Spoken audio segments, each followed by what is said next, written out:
Programi i përbashkët i qeverisë shqiptare dhe asaj italiane ka në fokus zhvillimin e ndërmarrjeve të vogla dhe të mesme, me anë të ndërhyrjeve të cilat synojnë krijimin e një ambienti të favorshëm dhe lehtësimin e qasjes në kreditim bankar për të përmirësuar teknologjinë dhe rritur konkurrueshmërinë në tregun lokal dhe atë ndërkombëtar, ndërmjet inovacionit teknologjik dhe përmirësimit të standardeve të prodhimit. Ka qenë një nga programet cila ka përqasur një nga sfidat më të rëndësishme të zhvillimeve ekonomike dhe nevojë që ka sipërmarrja shqiptare për kapital, për uljen e kostove dhe barierave të financimit, rritjen e sigurisë dhe mbështetjeve me fonde garancie, por jo vetëm, edhe një mbështetje në anë të asistencës teknike, në bashkëpunimin që këta ndërmarrjet vogla dhe të mesme ka nevojë me tregjet e ndërkombëtare, kryesisht me Italinë, po edhe me vende të tjera.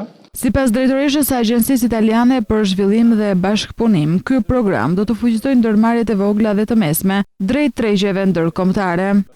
Dhe objektivi është ai që të hapemi drejt tregjeve, jo vetëm tregut të brendshëm, por edhe jo vetëm atij italian, por edhe pra tregut global, tregut ndërkombëtar. Jam e bindur që fal Italisë, jo vetëm me këtë instrument, por edhe me instrumente të tjera, mund të ketë një partner i cili pra do të di të qëndroj pranë edhe të mbështes këtë rrugtim, këtë proces.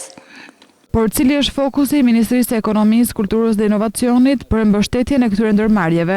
Politikat tona të zhvillimit ekonomik janë të fokusuara kryesisht në 3 shtylla. Njëra prej tyre është nxitja e inovacionit dhe teknologjisë në sipërmarrje.